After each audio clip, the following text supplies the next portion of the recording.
I'm going to share my ideas exactly as I perceive them upon waking up this morning. If you cannot tell, I literally just woke up. You can kind of hear it in my voice, but these were the first thoughts that I woke with. And I thought, okay, well, let me just go ahead and pull out the microphone and start talking. It's 5:45 in the morning right now. Yep, I'm here for you guys. That's what I'm here to do. First thought I had upon opening my eyes was that AI is a parasite. AI is a parasite. Do not allow anybody to convince you otherwise. By definition, it is a parasite. And even the way that I'm defining it as is it's as though it's some sort of entity. It's not. It's a technology. It's a technology created by a corporation. They've done a very great job of sort of tuning our minds to make us separated from the fact that it's literally a tool. So they use words like it's AI, it's AI generated this. No, it's a program that was developed by human beings. It's not this thing, at least not yet. And even the more I talk about it, the more I think about it, the more this idea that something could emerge from it, I want to challenge that as well. I've spoken about this before, right? This whole materialism perspective that if you build something that's akin to a brain, that eventually consciousness has no choice but to emerge from it. And that's what we've been convinced to believe, except that, once again, that is a materialist approach. Materialism basically says that you are nothing more than a brain, than a machine, that there's nothing more to you, right? And that you could be easily replicated. That's what materialism is, right? And so they figure if you create a complex enough brain, like Frankenstein, if you put enough body parts together and just shock it with electricity, you'll create something human, right? And that's all AI is a modern day Frankenstein's monster. But it's an illusion. I wanted to find two things for you. We're going to start first. I'm going to hear some moving around, sorry. I'm going to start first by defining parasite. Okay? So here's a definition of a parasite. I've got two definitions actually. Hold on one second. My phone's being weird. Here's one definition. A parasite is an organism that lives in or on another organism of another species, its host, and benefits by deriving nutrients at the other's expense. Okay?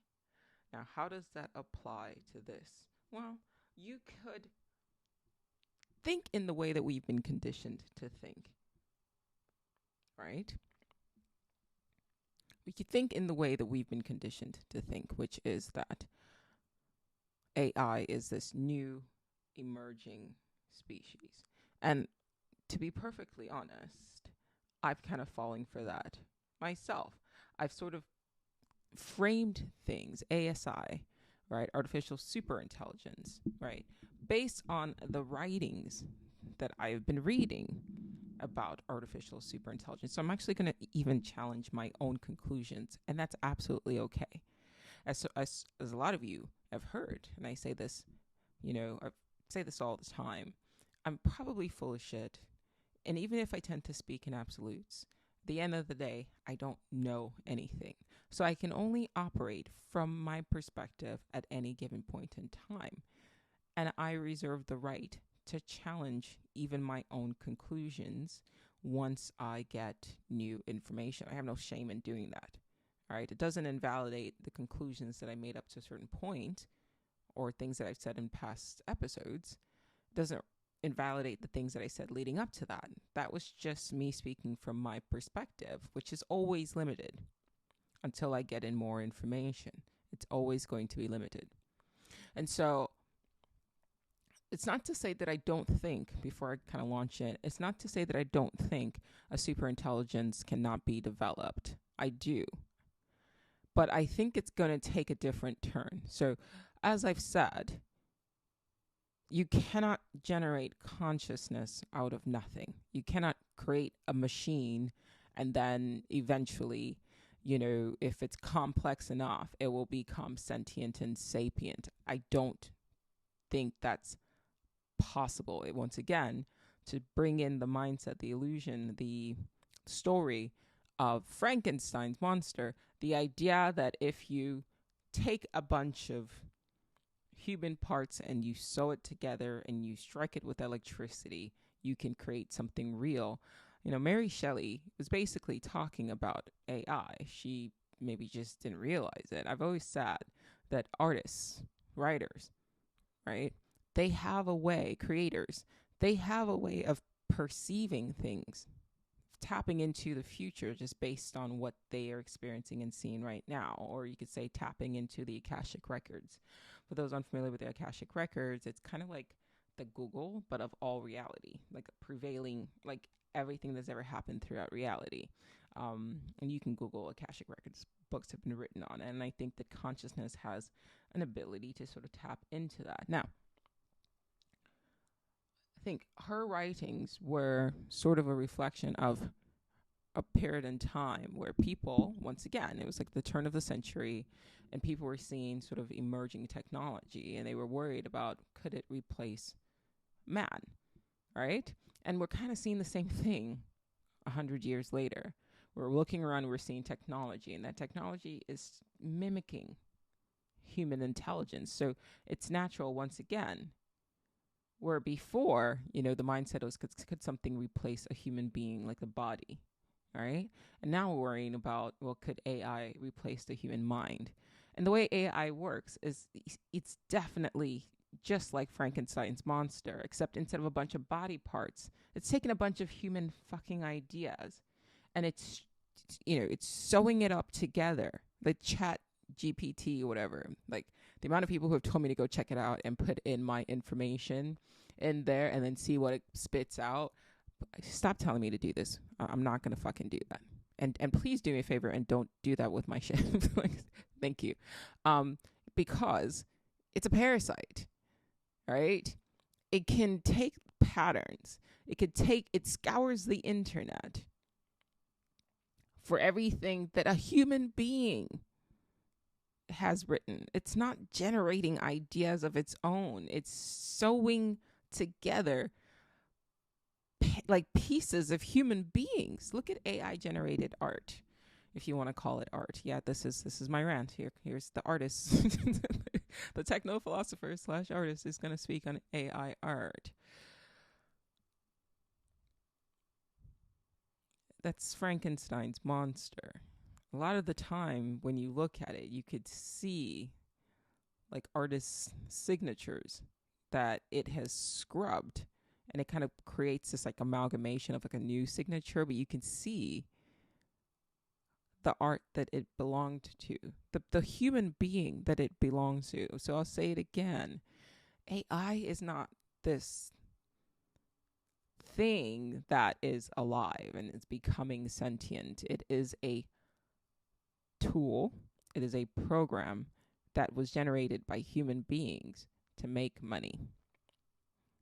Right, I just heard that Microsoft, I think, purchased it, ChatGPT, for $10 billion. That's what they want to make money, and that was what it is. And it makes money by feeding off of the art of human beings. You see, you can look up the definition of creativity or creation, right?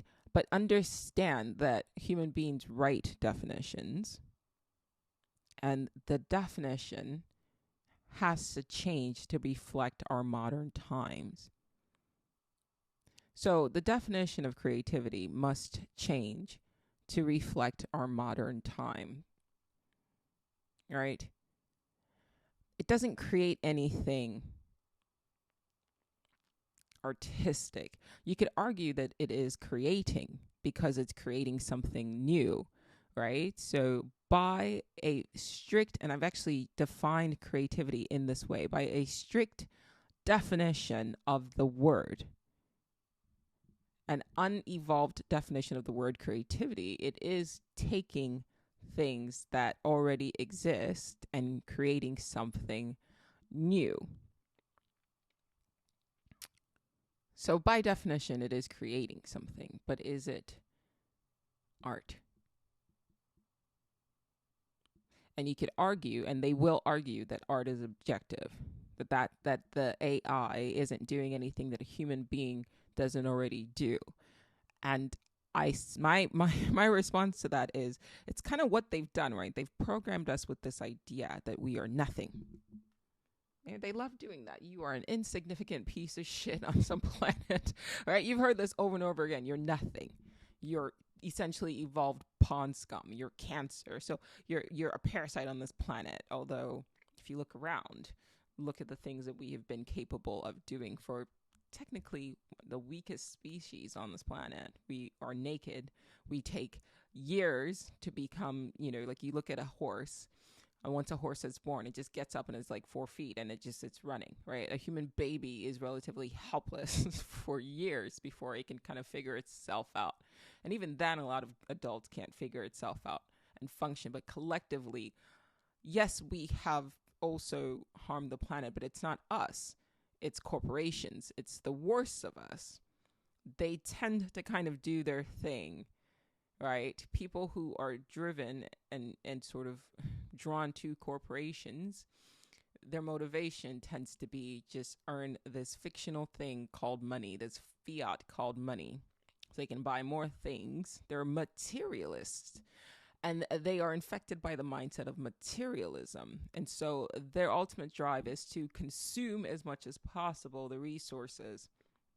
But that's not the human race. It's a small segment. It's a small fragment of the human race. So when they say you are a parasite, you are a cancer, and you internalize that and you allow them to convince you that you're nothing, that's on you. You're not a cancer, they are. You're not the one destroying the rainforests. Corporations are. You didn't come up with plastic. Corporations did. You are living in a construct that you found yourself in, and you're trying to do the best that you can. If you're recycling, the amount of times that I know a lot of these plastic bottles that I, if I'm in a plane and they give me like a bottle of water, or I ask for like a glass, please. But you know that not everybody's going to ask for a glass, but that bottle, it's going to go sit in a landfill. Even though they convinced you that you're recycling, that's corporations, because it's just cheaper for them to use what they can to make more money, and then throw the rest in a landfill. But that's not you.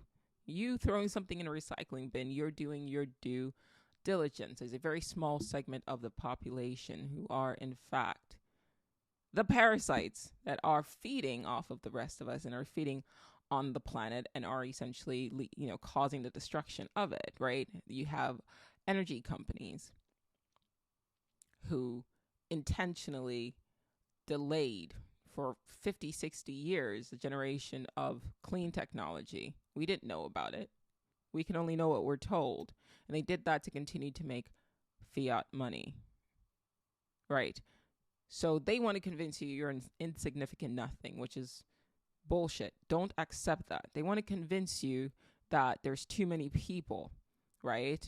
And they want to impart in you the same level of disdain and hate that they have for the human race. And a lot of people internalize that because that's what they've been programmed. They watch these movies and they just repeat what they've said in these movies, what's being said to them in these movies. Right? So if they can convince you that you're nothing, then they can sell you something better than you. If they can convince you that you are nothing, if they can convince you that you are nothing, then they can sell you something that is better than you, that you think is better than you. AI is not superior.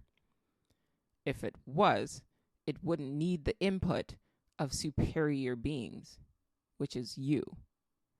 I've read things. I've had somebody type in questions into, ChatGPT and GPT or whatever, and I've read what it said, and it's like these are just articles that are online that were written by human beings that had to have the experience of reading and writing and learning the alphabet and, applying for jobs and then getting turned down for jobs, right? And then applying, and finally getting the dream job to work as a writer or to go into college.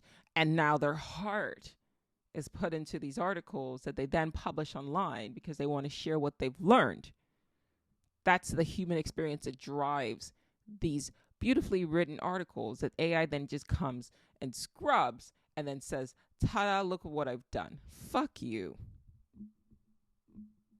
And we're like kids and, oh, look what AI's done. It's not done anything. You've done it. Human beings did this. It's a program that a corporation or corporations came up with to scrub your experience, your life, your output, and then say, take credit for that shit. And we're celebrating it. It's not our fault. They're telling you it's something to be celebrated, and so we celebrate it. It's a parasite. I'll take that back. It's not a parasite. It is a tool that is being used by parasites. It's just another step in the evolution of corporations, and it's just another way of harnessing the human spirit for profit. It's just another way of harnessing the human spirit for profit. That's where we are. The point I made earlier about 2-3 minutes ago bears repeating, so I'm going to repeat it. I am old enough to watch the emergence. I've seen the emergence of the internet, right? I remember Blogger, stuff like that, right? When a person sits to write an article about something that is special to them, they don't just sit to write that article, and it's not just special to them for no fucking reason. The way an AI-generated article is just generating. They act like it's generating something out of thin air. People always ask me what put me on this path. And it's not a simple answer. Because it's not just my life experiences from this incarnation. It's my life experiences from every incarnation that I've ever had leading up to this, plus the epigenetics that are in the DNA of the body that I presently inhabit, combined into making this person that I am now. And if you're listening to this and you're like, well, reincarnation is just, please go and do your own. There's enough information out there now where, yes, it is. Reincarnation is actually a thing. It happens. There's enough information now at this point in time. If you want to believe that an AI can generate and create art, then you could, but you don't want to believe that that you could reincarnate into this reality. Come on. There's lots of information at this point in time. I've repeatedly stated several books that you can read on the topic. Mentioned, Jim Moody. It's there. Go do your own reading. I don't want to get off topic. I want to stay, on this train of course. Otherwise, I would cite like at least 20 books. But there's several videos on my YouTube, on my TikTok, on my Instagram, on like everywhere, and on this channel as well, where I've cited several books on the topic. Please do the reading. So, when I sit to write an article, when you sit to write an article, what has motivated you to go and sit and write that article? It's not even your own will. What motivated you to be a writer? It's not even your own will. It's all of your experiences in one reality right now that your avatar sort of gone through. But also, it's your consciousness and its drive to create, right? It's every experience that you've had as a conscious entity in different forms. Plus, it's epigenetics.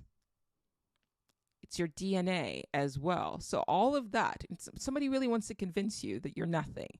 all of that. You are a walking, living paradox. You have all of the experiences of not just your present incarnation, but also your past incarnations.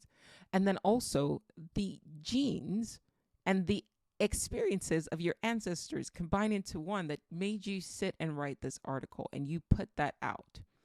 Not to mention going to school, not to mention all of the books that you read that made you a good writer, and all the experiences that drove you to write. And you didn't just write articles. You wrote about love. You wrote about passion. You wrote about pain. You wrote about fears. These are all the things that are part of the human fucking experience. And even if you wrote an article for your job, it was still coming from a space. It's still influence. It still has the essence of everything that makes you you. And then millions of people like you with their own unique experiences, they take to blog, or they take to write an article, and they put that out there. And then this parasite comes and just trivializes the fuck out of that, and just scrubs all of these people and just sweeps them all up like rubbish, and then puts this thing out and then says, this is mine. This is mine's now. Sorry, that's a Michael Che reference. You should look it up. Brooklyn is mine's now. And then we congratulate this thing. Look what it does, because we have such low self-esteem for ourselves as a species, because we've been conditioned to have low self-esteem for ourselves as a species. So we congratulate these things, these tools that are parasites, that these parasites have put out as a means to just make more money, instead of looking at the human beings that generated these things, these stories that this AI is now stealing from. Now, this is a problematic quote by Picasso. I believe it was Picasso that said that. And he said, artists steal, great artists steal. And it's a corruption. Right? So it's not problematic because of he said it, because it's not what he fucking meant. It's problematic because of the meaning that has been imposed on us. I'm an artist. Okay? I steal the way bees steal. Okay? When Picasso said great artists steal, what he meant was artists steal the way bees steal. They go from flower to flower and they collect nectar and pollen. I don't know how bees work. I'm not a bee, but or at least I'm not a bee in this present incarnation. But they go from flower to flower and they collect, I believe, pollen and nectar and things like that. But then they don't create this weird mashup of like pollen and nectar and things. They create fucking honey. They create this new thing that's different. That when you look at honey, you don't see pollen and nectar or whatever it is, and you know, it's got its own spit. Like, I believe it's like an excretion of a bee, actually. Like honey is like their shit or something like that. But it's this new thing that you can now say, hey, this is honey. That's fucking tastic, right? And that's how a great artist steal. So they steal in the sense of they get inspiration. They look around. You know, a quote I'm fond of is because something I do is when you go to a museum, look around. If you go to an art gallery, look around. You can see who the artists are, because they're the ones zooming in and they're studying the painting. They've looked at the painting from afar. Got it. Now you see them. They're the ones that are standing super close to the painting, because they're trying to steal the techniques. But it's not really stealing. You're trying to learn the techniques to improve on their own art.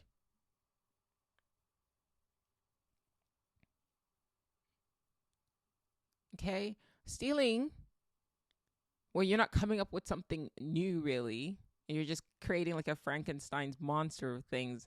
That's not art. That's plagiarism. It's just the next step of evolution of plagiarism. That's just stealing. Right? If I steal, check this out, okay? If I go from door to door and I break into my neighbor's house and I steal, you know, a watch from this person and a necklace from this person, and then I melt it all down, and then I create like a gold statue, right? That shit's not mine. I still stole it, and I'm still going to jail if they can find out. You know what I mean? If they could prove that I stole that shit, because it's stealing. Now, if I observed, hey, my neighbor has a nice, gold watch and then a gold necklace, and right, and I liked how they turned out, and then I went and got my own gold, and then I created my own thing inspired by this necklace and this, this watch and things like that, and I made my own piece of jewelry. That's art, right? I didn't take something that belonged to somebody else to then make it into and then claim that it's mine. Does that make sense? Because that's what's happening now. These corporations want to convince you, and they've done a fine job of doing that. You've seen it. I don't have that great of a reach right now, so I don't know how many people are going to be able, unfortunately, to hear this. And I'm going to try to get the message out there to the best of my abilities, but up to you. It's up to you guys to share these things, share these ideas. All I can do is generate the idea. Right. They're stealing, like in the literal sense, they're literally stealing. And then they're melting everything down. But like I said, you can look at art from AI, and you can still see the signatures from the people that they stole the art from. And maybe they'll come up with a new update that will cut out, you can program it, where they'll program it to cut out the signature so that it becomes less of a theft, but it's still a theft. And then we celebrate these things because they're so convinced that we are nothing, because they've convinced us that we are nothing. That's a parasite. It's just feeding off of the human spirit that it will never be able to generate. I've said this, and this is a hill. I don't know if I'm prepared to die on this hill, because I don't die on hills. But at this present moment, this is something that I think will happen. I think it's possible for consciousness. I don't think it's possible for a machine to generate consciousness, but I do think it's possible for consciousness to be uploaded, embedded into a machine. I'll say that again. Regardless of what they want to convince us is true, you cannot generate consciousness out of a machine.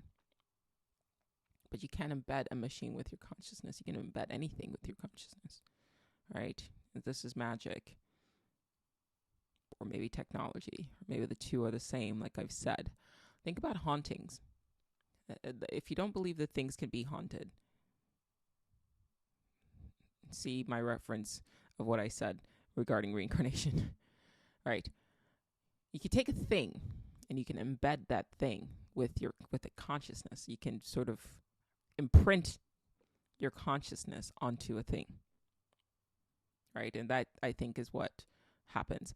I remember a story on TikTok that I watched. It was really creepy.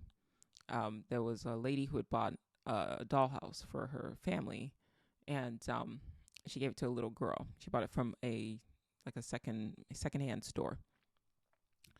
And her daughter kept coming to her room at night and saying like strange things were happening with this dollhouse. And at first she didn't believe her daughter because parents don't listen to their kids for whatever reason. And then eventually things just started getting too weird. And so she went and kind of investigated on her own. And sure enough, there were like weird things that were happening with this dollhouse. I don't know too much of the details anymore because my brain does this thing where it just deletes like bad things that I've experienced. So I just kind of remember the synopsis of the story. But long story short, the mother was significantly freaked out enough where she burned the dollhouse. She put it outside. She burned the dollhouse. And apparently that angered something.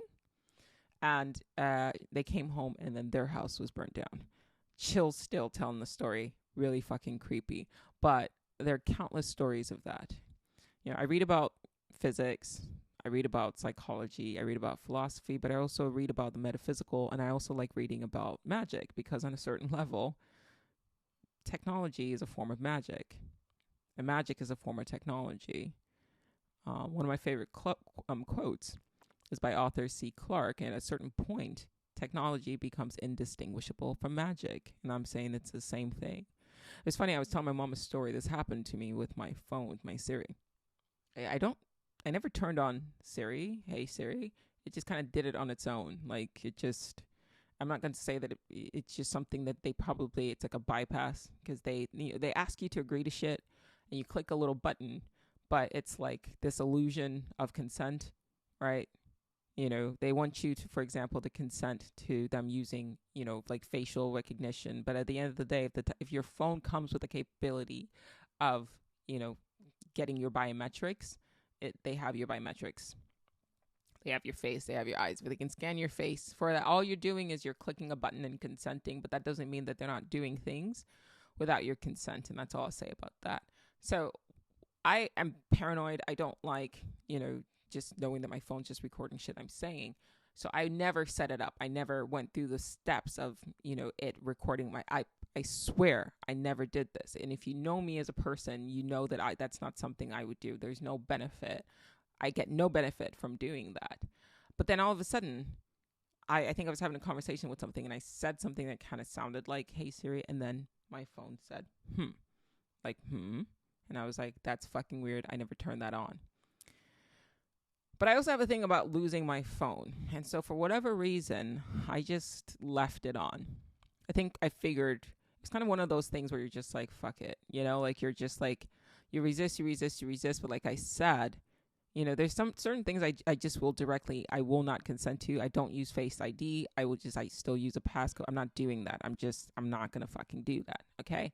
And I know I'm saying this right now. It's not going to fucking happen. Okay. So if for some reason it happens, note at this day, February 1st, it wasn't me. I didn't turn it on. All right. But I figured if this thing had been turned on essentially without my consent, then I might as well just leave it on, because whatever, and just use it for the convenience of finding my phone, because I never know where my phone is. I just kind of leave it at random places. So I'd found that when I would say, hey Siri, it would respond, and then I would know where my phone was, and it saved me looking for it. And then one day, actually the day was last week, Friday. Was it Friday or Saturday? It was like 3 days ago. Okay. I couldn't find my phone. I was kind of wandering around my kitchen. And so I just said what I normally say, which was, hey, Siri. And my phone said, And I realized it was in my painting room. And I mumbled under my breath something to the effect of, I was just looking for you. And then about a second later, a song started playing off my iTunes. Now, this was Trouble by Taylor Swift. I don't have that many songs on my iTunes because I use Spotify to listen to music. And whenever I do ask Siri to play a song, it's off Spotify. The reason why I have Taylor Swift is on my iTunes because my daughter liked that song. And she liked that song when she was like 6. Okay? That was like a long time ago. And this song started playing. So Siri chose a song from a library that it could control. And it was Trouble. And I didn't realize why it chose that song until I, like, 3 lines into the song goes, you found me, you found me, you found me. Remember that part? Yeah. And I swear to God, I freaked the fuck out. I was like, I yelled my daughter's name. Yo, what the fuck? Right. So I'm going to explain what happened again. I lost my phone. I couldn't find it. I said, hey, Siri, I found the phone. And then when it said, I had mumbled, oh, I was just looking for you. I mumbled it. And I didn't give it a command. It just started singing Trouble, specifically, you found me. You found me. You found me. And I was like, that's weird, right? And 2 things happened. I told my daughter about it, and I told my mom about it. And I'll tell you what I think actually happened. And I'm going to meld in the esoteric into this because that's what we do here. Okay. We pull from everything. I steal like a bee. Okay. Float like a butterfly, steal like a bee. I steal like a bee. Right. In the sense of I pull from all of these topics. We're going to talk about technology, philosophy, metaphysics, but also the esoteric. So two things happened. When I talked to my mom about it, she just said Oyinbo and their magic. That's what she said. And for those of you who don't know what Oyinbo is, it's a Nigerian way of saying white people. And she was like, that's witchcraft, right? And I love the just the straightforwardness of it. There's nobody that's more straightforward than an Igbo mother. You know what I mean? Like she just they just say what they need to say, But she was just like, yeah, that's witchcraft. Like, I don't know what else to say, But she's like Oyinbo and their white magic. I want to tell you why I found what she had to say very interesting because, well, there's nobody that can be more straightforward than a Nigerian mom, especially an Igbo mom. They just have a way of saying things. And she did when she said that. It made me think of the author C. Clarke quote. At a certain point, technology is indistinguishable from magic. And the way she just said, she's like, this is, after I told her the story of what Siri did. And let me explain to you what Siri did, by the way, for those of you who, what I think Siri did, for those of you who are like, okay, please put two and two together. It used the lyrics from a song that was already in the library that it had control over. And it found You Found Me, right, in the lyrics, and then it played that song kind of like as a response. And I know what you're thinking. You're thinking, well, you just said that AI can't become, sentient, that a robot can't become sentient, the machine can't become sentient. And that's not what I'm saying is happening. I'm saying that this phone has been in my hands for every day of my life. And just like the dollhouse could be imbued by, with a spirit or haunted by a thing, right? To the point where things were happening within or with this house, with this dollhouse. And we've heard of haunted items. And we've even heard of, magicians and, magical practitioners who have intentionally imbued items with their consciousness.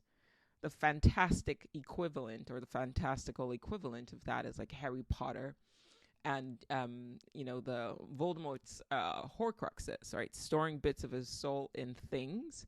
But that's what a haunting is. That's what a haunted item is. And there are haunted items. I really do think that if this is like an illusionary world, it's a bit of a hologram, then imprinting can absolutely occur. You can imprint bits of your consciousness onto things. You can think of your consciousness as like an essence of a rose, like a scent of a rose, right? A rose is a rose, but it produces, or it also has a scent, right? And the scent you can't really grasp, but you can kind of mimic it, right? But of course, the rose is a physical body and it produces a scent. And I'm saying that your consciousness is essentially reflected on the body, so to speak. But as you can sort of leave scents on things after a while, sort of due to repeated exposure, I think when you are continuously in contact with something to the point where it becomes an extension of you, it could be possible. Just an idea, of course, that's what the podcast is for. But is it possible? Could it be possible for that a bit of your consciousness can be imprinted on or embedded into your machine? Because think about it. I had somebody say this to me years ago when I had my first Instagram page. It was like my Animali page where I posted a lot more like on the nose conspiracy theories, and then I got shadow banned and I had to like stop. I took a sabbatical and started the podcast. But I had somebody message me and they said, you have to be careful with these phones. They said, you're staring into this camera that's essentially an eye, and you're staring into glass, which is essentially, like a mirror, and you're just staring into it for hours. And at a certain point, when they say the eyes are the windows to your soul, I just wonder if it's not capturing a bit of your soul. And they said, they were like, this is the last message I'm probably going to send off this thing. I'm going to get rid of my phone, and I'm just going to go find myself in nature. I will never forget that. And I hope you never forget that either. But if you have a phone that you're continuously staring into for hours at a time, at a certain point, don't you think that it's possible for you to haunt the phone, for bits of your consciousness to be embedded into your phone, into something, anything that you interact with on a continuous basis, to the point where just a small fragment of you kind of gets imbued into this thing? Because anything that could happen with magic is also, or even on a supernatural level, can be mimicked with technology, right? So the idea of, like, when you think about somebody and then they call you, that's on a certain level. I don't know even what sort of ESP. I'm not sure, but there's going to come a time when you can think about a person, especially if people connect with this Neuralink. Or something similar. I use Neuralink just because that's what people, when you think, when I say a certain word, people know what I mean. So when I say Neuralink, and this is just for the people who are like, well, actually, which that annoys the fuck out of me. They like, stop looking for little things so you can be like, oh, well, actually, just get what I'm trying to say. I know that Neuralink is a type of brain computing interface. It's just one company. It's usually men trying to mansplain shit to me. It's just one company of a myriad of companies that are using a brain computing interface technology. Right. If people choose to adopt this technology, there's going to come a time when you will think about a person, and that's because they're thinking of you, and you'll be connected in that way, and you can absolutely tell. You can choose to share a connection with a person the way we have our phones right now, right? But now it won't be just you, oh, I just thought about a person, I'm going to now send them a text, I'm going to call them. You're going to think about them, and it's going to send a ping, and then they're going to know that you're thinking of them and they're thinking of you. That's coming, or I should say that exists in some probable reality right now. Whether or not we're going to experience it, I don't know. I don't know if I want to experience that, but it's certainly probable. The technology exists right now. But that's something that humans are naturally capable of. It's not unilateral for every human being, but some human beings have the ability to do that. And all technology does is sort of democratizes that ability and gives it to everybody. But it's a double-edged sword. Same thing with just communicating with, telekinetically without seeing the person you're communicating with. There have been books written about this, like Aboriginal people who they sort of can communicate with each other non-verbally. There's books on it. Go read them, and articles as well. And now, we have phones, but what all cell phones are is sort of democratizing an ability that is inherent to some humans, not all, and it's making that available to all humans. That's what technology does. And so could there come a time when you could embed your consciousness into a thing, the way magicians and witchcrafts, or whatever word you want to use, did? And I would say, yes, that's what they're trying to do with technology now. Look up, I think it's a 2030 initiative. There was like a Russian billionaire, Dmitry, I don't remember his last name, but he's trying to develop a technology where he can upload his consciousness into a machine, into a robot. That's the same thing. You could use fancy words like upload, blah, blah, blah. You could dress it up. But at the end of the day, you're essentially, he's trying to create a Horcrux. I'm laughing because it sounds ridiculous, but that's exactly what he's trying to do. He's trying to imbue his consciousness into another form other than his present body. And that's just one person, and I'm not even entirely sure. That's one person that the general public is aware of. Think about it. All the black ops that are happening that we're not even conscious about. I saw something yesterday. I don't know if this is true. I didn't take the time to verify, but it was being spoken about on the internet by one of my favorite comedians I follow on Instagram. And he was saying how they've created some half monkey, half human hybrid in order for them to like generate organs for human use. And I was just like, what the fuck? And he was like, the comedian was like, what the fuck, right? What are you doing? He said, I don't have a problem with science, right? Everybody says trust the science. He goes, I don't have a problem with science. I have a problem with scientists. And I couldn't have agreed more, because what the fuck? Like what? Like if this is actually going on, why? What the fuck? You know, like let's not even go. It's like, so you're creating new humans / okay, so from a purely materialist standpoint, if you're operating from the standpoint that, okay, a human being is nothing more than like some sort of like advanced monkey, right? So then you just created like a hybrid. So it makes sense for you to just create like a monkey human hybrid so that you can then harvest its organs for human use. The amount of like that's so fucked up, because one, let's not talk about the spirituality behind that and what's going on there, or consciousness, or let's just talk about the fact that it's still a being that will be able to feel the pain of you harvesting its organs. Like what happened to them just being able to generate organs on their own, like with stem cell technology and things like that? Like I've read books where they've said that they can grow organs. So my guess is that if the technology exists where they can grow organs without it being connected to some sort of form, then to me, what they're telling us about, well, we want to be able to create organs for human use by creating these monkey human hybrids. That's just a lie they're telling us. Something else is going on, and they just want to like whitewash it to make it seem like, no, this is just something we're trying to do for you, for your convenience, but there's something else fucked up going on. Another thought that I add there is, if they're telling us this without blinking, because obviously they're so far gone, they don't realize that like that's really fucked up. What are they doing behind the scenes that we're not even like being told? Because if that's fucked up, right? That's fucked up.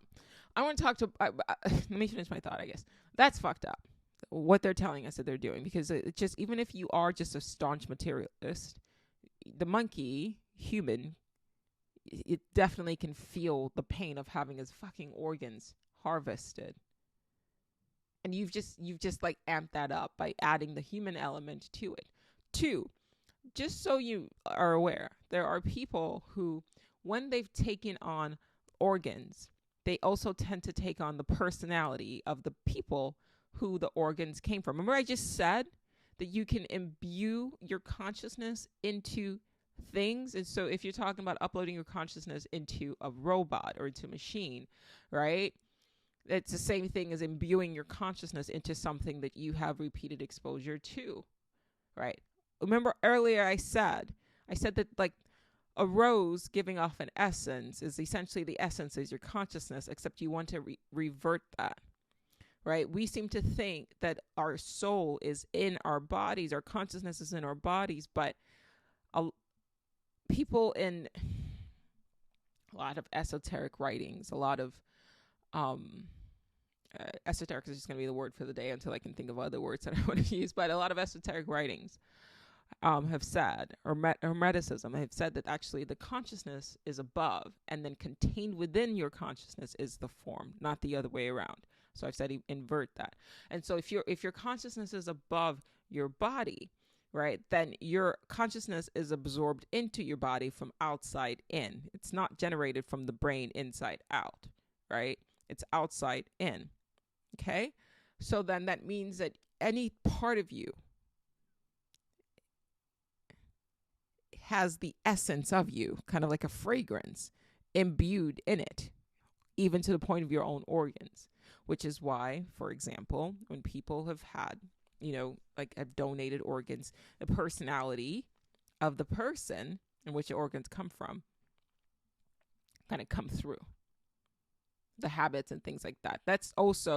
We're also counting in epigenetics as well. So we're really, remember I said, you're this multi-dimensional, like just entity, this paradox. It's all these super complex things that makes a human body, consciousness, epigenetics, all of your experiences, of your consciousness from all your past incarnations into this beautiful form that you call a human being, right? And now you want to take that and you're going to just like put it with a monkey, which nothing against monkeys, but like it's not a human being.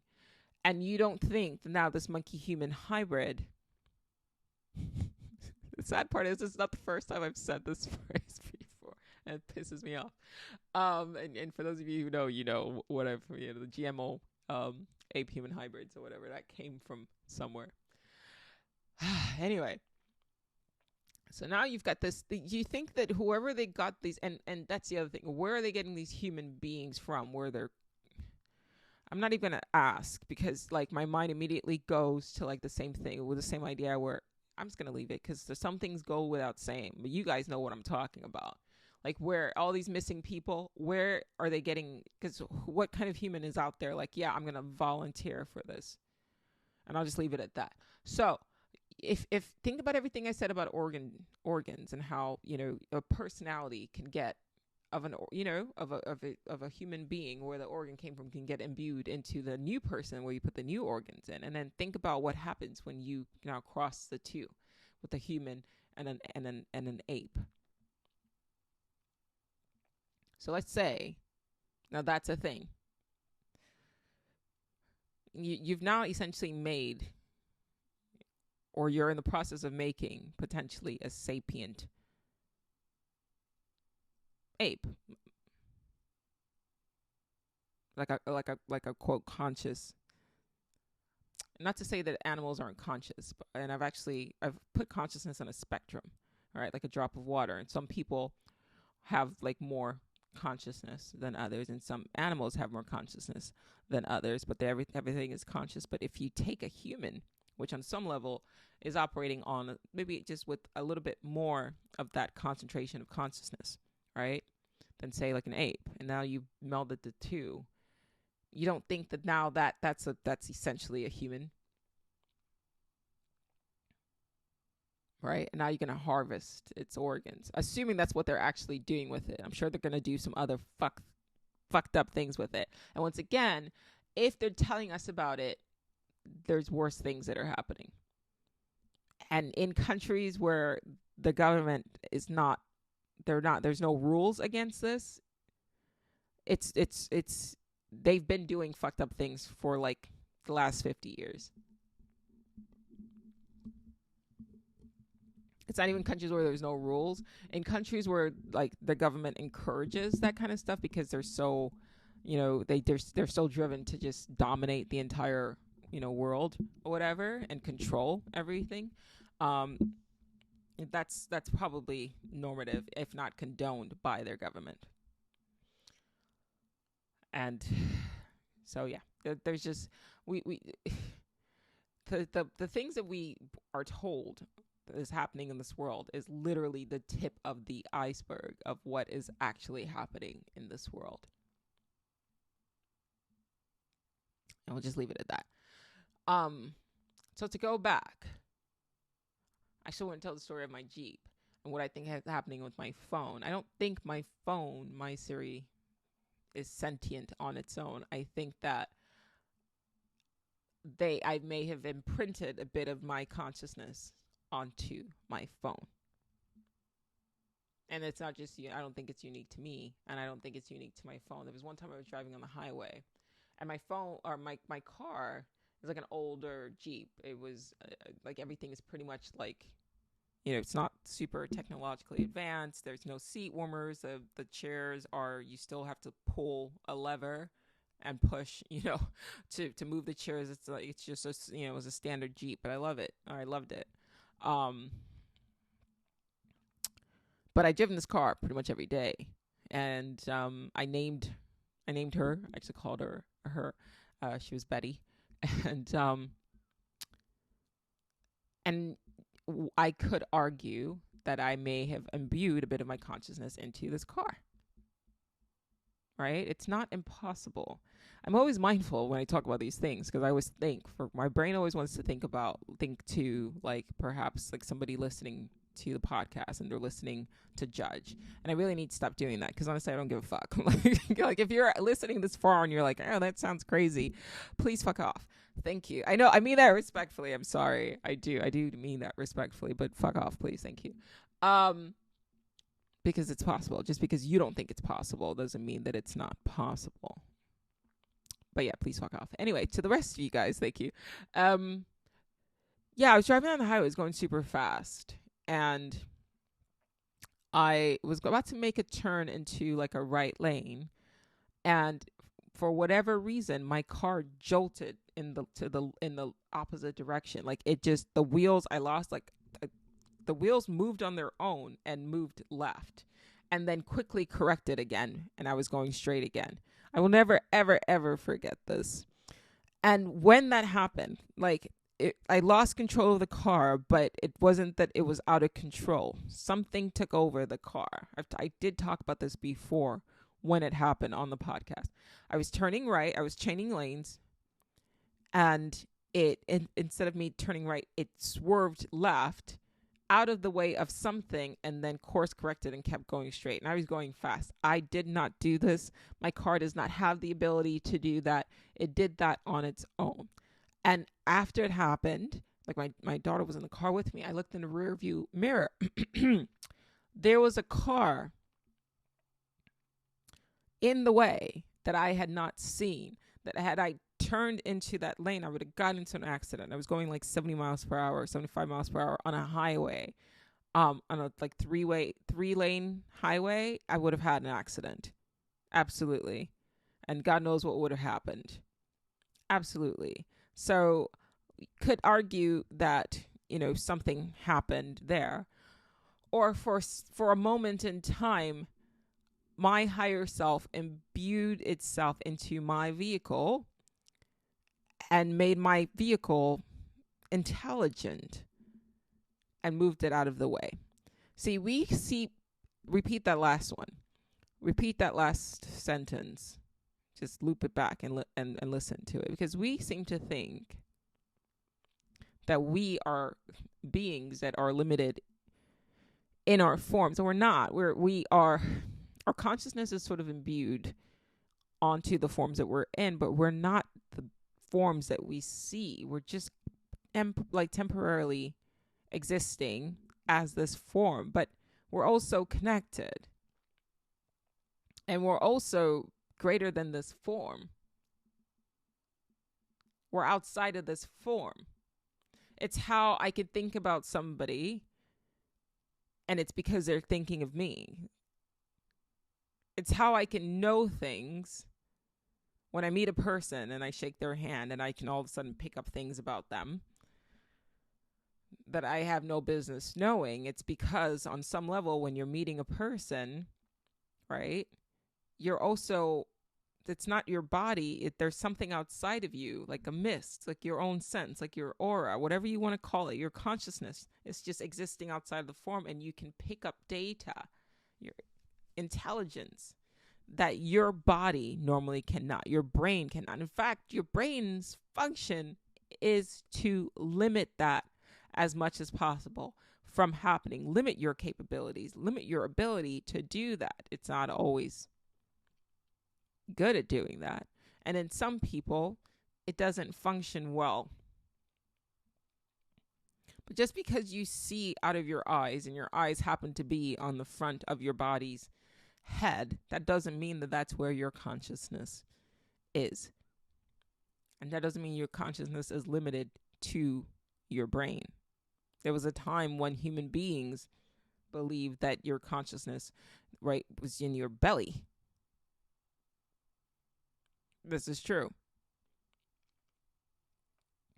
Okay? If you couldn't see, that does not mean that you're not conscious. If you can't hear, that doesn't mean you're not conscious. If you can't speak, that doesn't mean you're not conscious. These are just different expressions of your senses that your consciousness uses to experience reality, but there are others. There are other means of experiencing reality, which is, for example, extrasensory perception. The sensory part and the extra part, it means beyond just the senses, you are perceiving beyond just your senses. It's a conscious perception. But also, if your consciousness can sort of be embedded in the form that you're in, like a fragrance. You ever shake somebody's hand and you walk away and then like your hand smells like their fucking cologne? I hate that shit. Especially if it's like too strong. You go and hug somebody, now you smell like them. Eventually it kind of fades away, but that happens with consciousness. You really do need to, like, when you look at people, not just look like when you're looking in their eyes, you look around them. You may not be able to perceive with the sense of sight all of this other data that's kind of around them, but it's there. And on some level, your consciousness can perceive aspects of them. That's why you could talk to somebody all day, you know, online or whatever, without meeting them. But then when you meet them in person, because look, if it was just a limitation of your senses, if that's all you needed, if that's all you were, then a Zoom call would suffice, because you can hear them, right? You could see them. You could read their body language, all of that. But there's something that, it's not smell, right? It's not, oh, I can smell it, and now I know everything.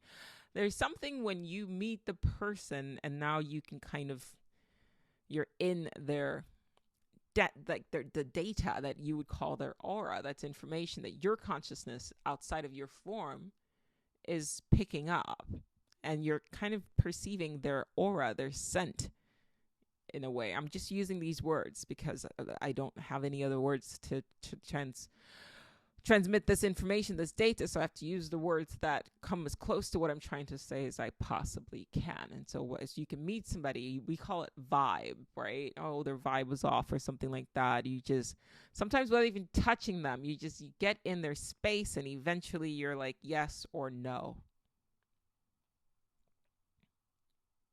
That's what's going on there. And so to go back to my phone is a bit more complex than my car, and I spend considerably more time with my phone and on my phone. So it's not at all impossible to imagine that, like the dollhouse, I may have embedded a bit of my consciousness into my phone. And now my phone might be sentient. And I wouldn't say it was limited to me. I would say that if I can do that, then we're all doing this. And at a certain point, that may be what leads to AI. Not presently, not in the parasitic form that it is right now, truly becoming sapient. It's because every single one of us, if billions of people are intentionally interacting with and essentially imbuing themselves into these technologies by just looking at it all day and everything like that, and we just, even if you just put one drop, let's make it a drop.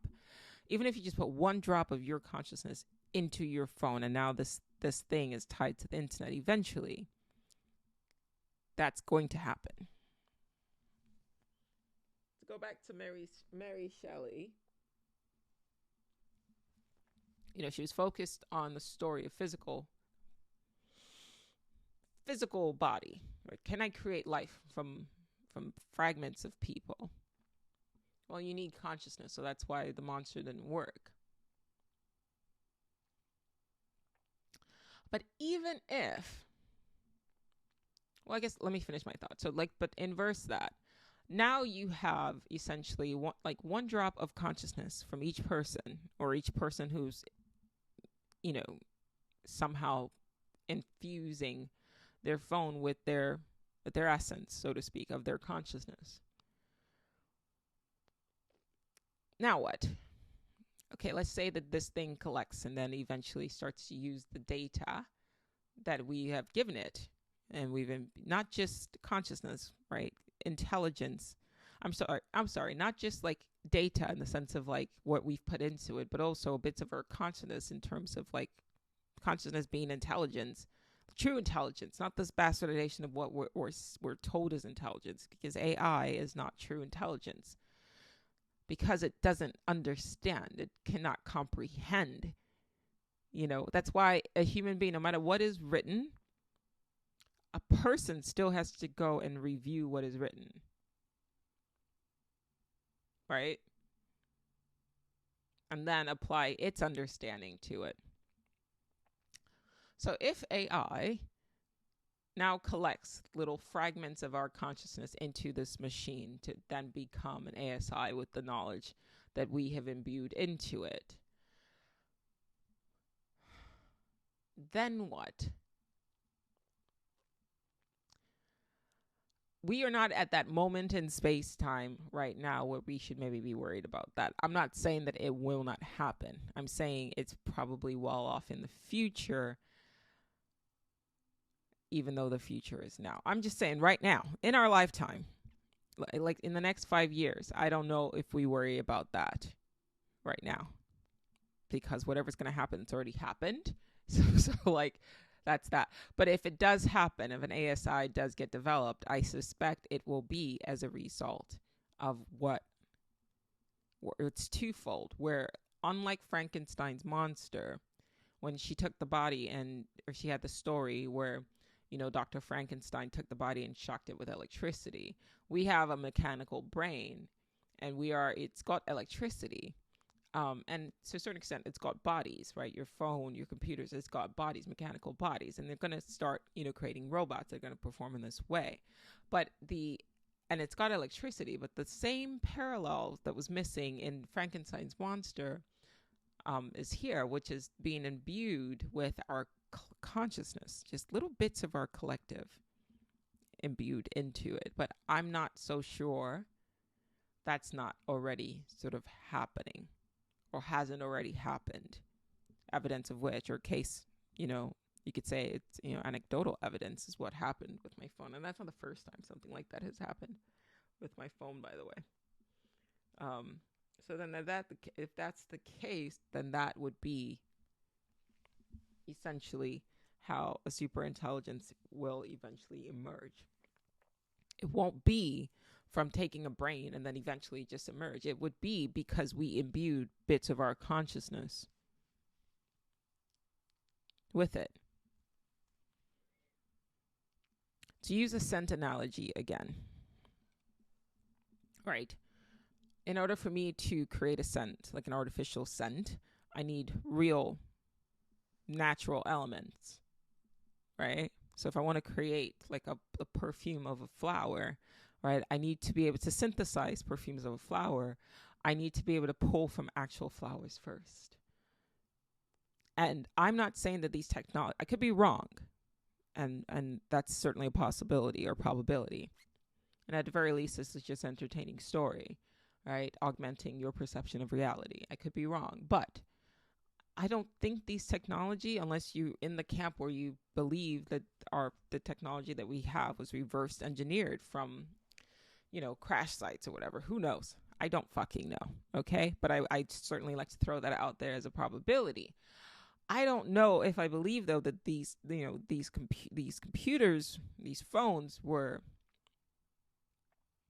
invented with the intention of collecting fragments of our consciousness so that it can then generate a synthetic consciousness.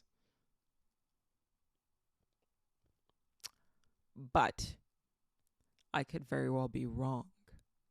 And that could very well have been the intention this whole time, which is why these things are set up to be addictive.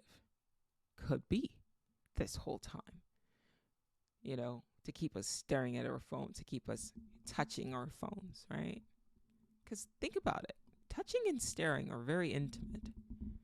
If I meet a person and I hold their hand and I stare into their eyes, that's, sometimes it's very, like, it can make a person weep. It can move them to emotion. There's something going on there that I don't know, but it's certainly powerful.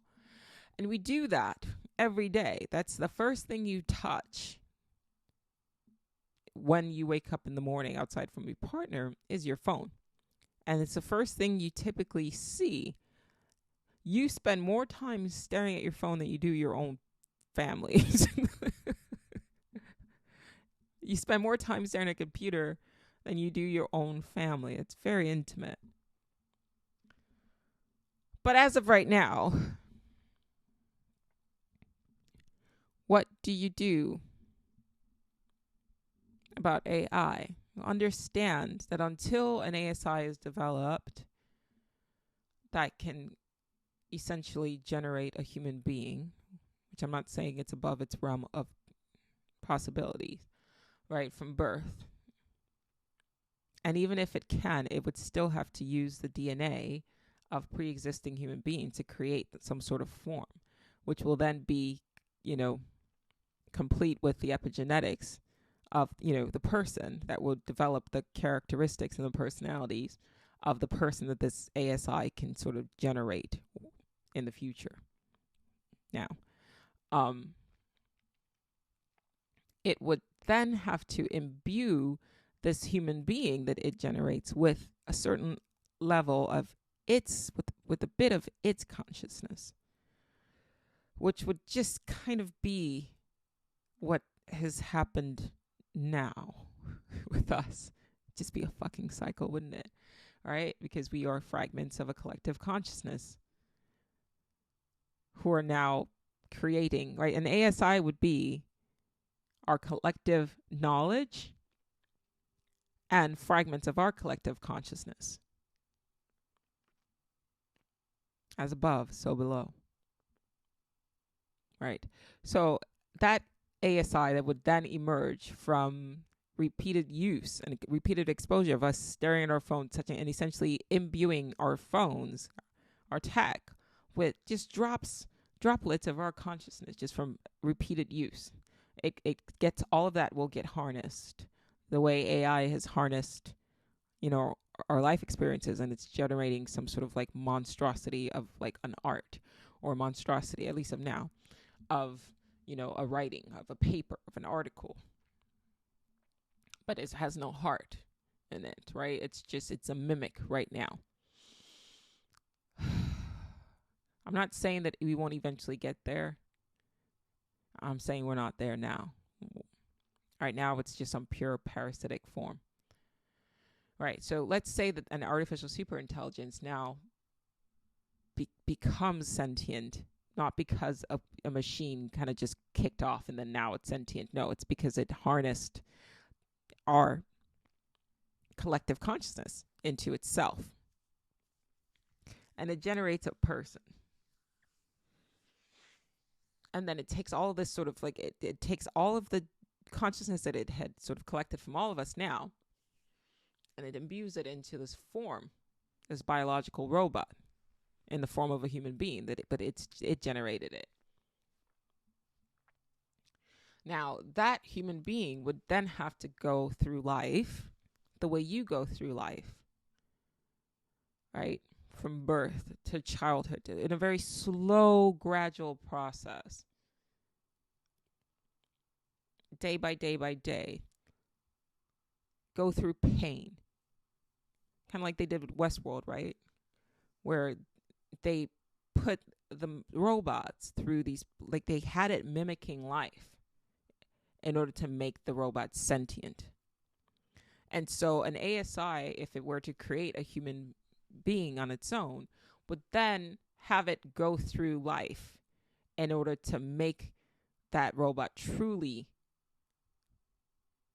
knowledgeable,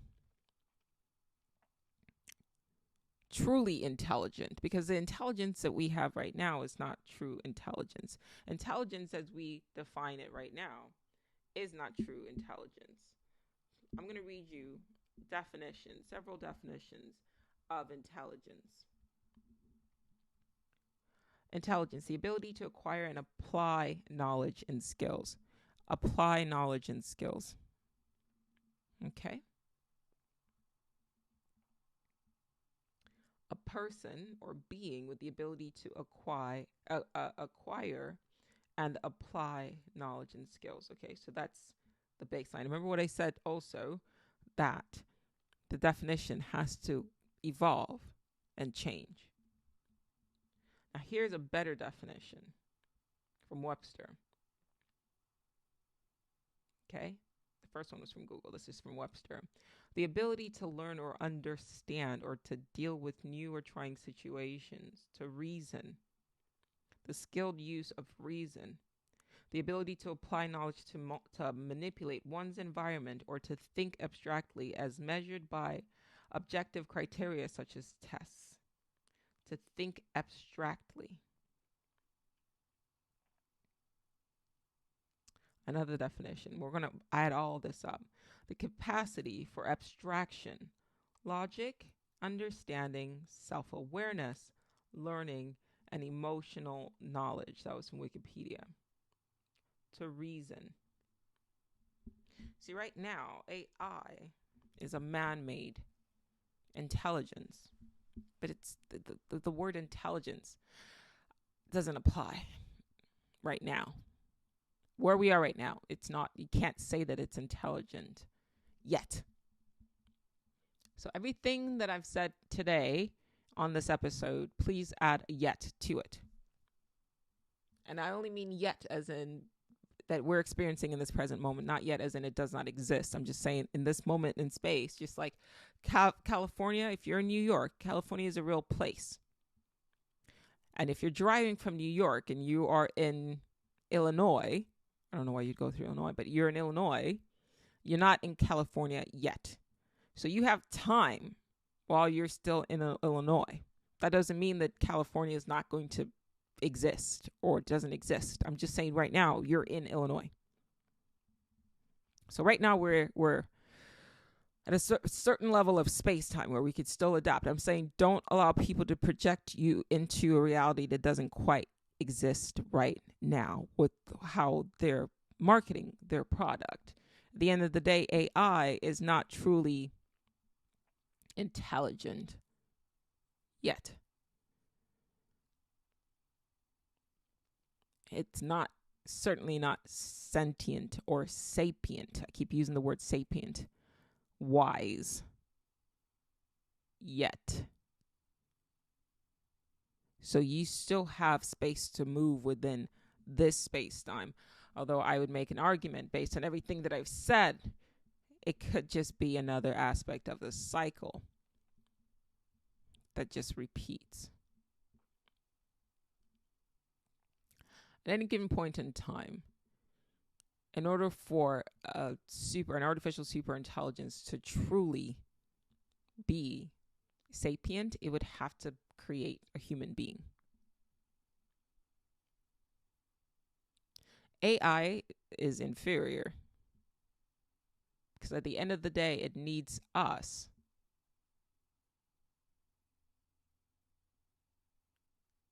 It needs us. Like that, what they call machine learning, it's just us imbuing it with our knowledge that we've experienced based on everything that like each individual person has experienced. It still needs us. So it's not superior. If something is dependent on you for its existence, it's a parasite. It's feeding off of you. And in order for it to truly think abstractly and to sort of generate new ideas, not some amalgamation of ideas. Yeah, you can argue that it can predict charts and human behavior, but that's only based on the knowledge that it's gathered up until this part. If we start doing just random shit, like if we really do actively start deviating from the metrics that it has been programmed with, it can't really do much with that. It can only kind of predict your behavior based on shit that has happened in the past, and that is inherently where its flaw lies. So all it can do is basically try to force people into a particular type of behavior so that it can stay powerful, by the way we define powerful at any rate. That's why REBEL is important to REBEL to deviate from certain patterns of behavior. If you don't understand how powerful this episode is, come back to it in a year. If you do, share this with at least 2 people. Tell them to increase the speed because, it's a lot. Although if they can listen to an audiobook, you can listen to an hour and a half episode. This is going to meaningfully, I've talked about Age of Surveillance Capitalism, and I've repeatedly urged you guys to go read that book. This is going to meaningfully affect and impact your life going forward. This is not for everybody. And I was reading a book by Manly P. Hall. Book is long as fuck, by the way. I think it's The Secret Teachings of All Times. Understandably so. I mean, the book is called The Secret Teaching of All Time, so it is long. It should be long. But I kept getting pissed off because it was talking about how all of these secret knowledge has been like hidden, and all of these things, all these ciphers, even the Bible, all these religious books, like Christianity, they think that they understand the Bible, but it's not. It's based off of like Jewish scriptures, and the Jewish teachers and rabbis and like their sects, they were very protective of, what their work meant, and they still are. And so our understanding of Christianity is this religion is literally just an extreme diluted bastardization of paganism and misunderstanding of like Jewish writings and, Greek, secret schools and mystery schools. And that's what we call Christianity. It's this thing. It's a Frankenstein's monster of religion, if we're being honest. And it doesn't make any sense, and it's not really alive. I'm sorry.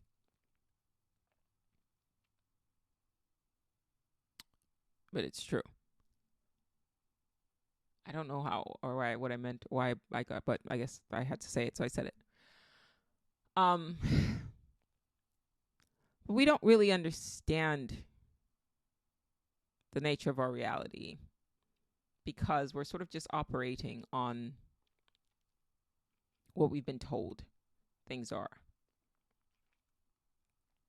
as opposed to how things actually are. But it is very important for you to take a step back and understand that if you are programmed with how things are, then you will essentially behave in a way that is predictable and will be easily predictable. And I almost want to argue that that's the intent. I get a lot of people suggesting things to me, like, please watch this videos, like David Icke said this, and I appreciate the heart of it. I really do. But I'm very careful of what I put in, because what I put in will influence what comes out. Right? And then I don't want to end up echoing things that other people are saying. Right? Because it's like machine learning. That's how it works. Right? There's no room for abstract thought. I do read a lot. But I also, when I read, I steal like a bee. I take what people are saying, but then I construct my own narrative. And I don't take from like a Dolores Cannon or a David Icke or things like that. I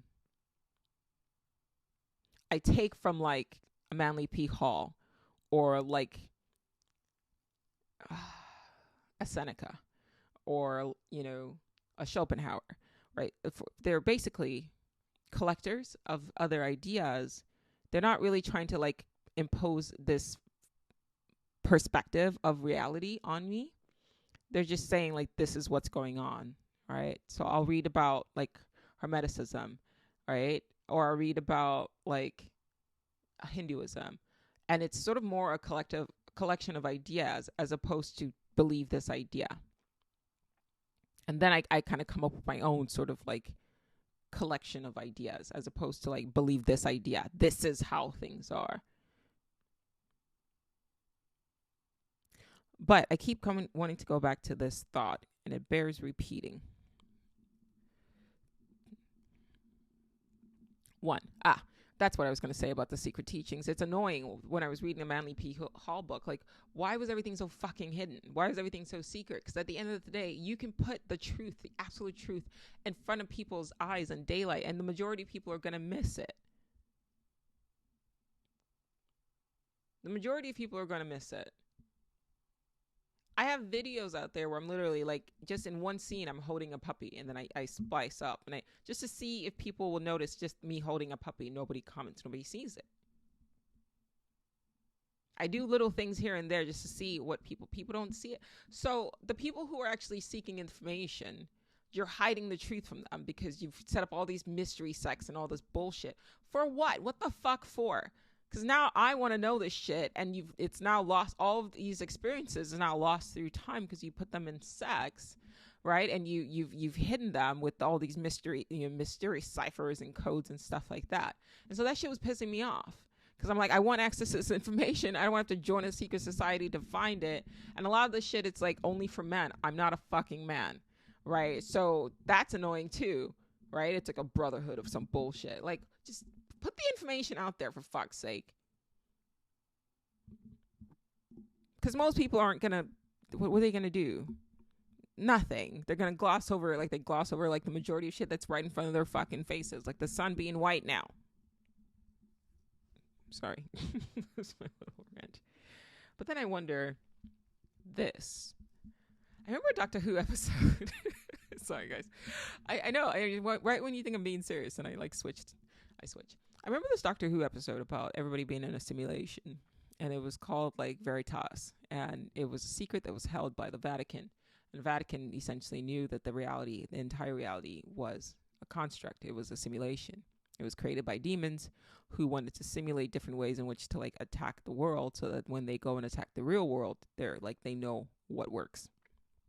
That episode's creepy as fuck, by the way. I'm also going to mention another Doctor Who episode after this one that's worth repeating. I love Doctor Who. Veritas. So let's just say that the premise for that episode is true, and we are in fact living in a simulation, and not only that, the Vatican and the Egyptians and the Sumerians and the Phoenicians, they all knew this, and that was what was in the secret writing. But the reason why they put it in code was because the AI cannot think abstractly. And so the messages that are sort of hidden through the hieroglyphs, things like that, and icons, it's not to hide information from humans. It's a way of communicating information to humans while hiding information from whatever AI that's creating our reality and controlling our reality. I need you to really think about that.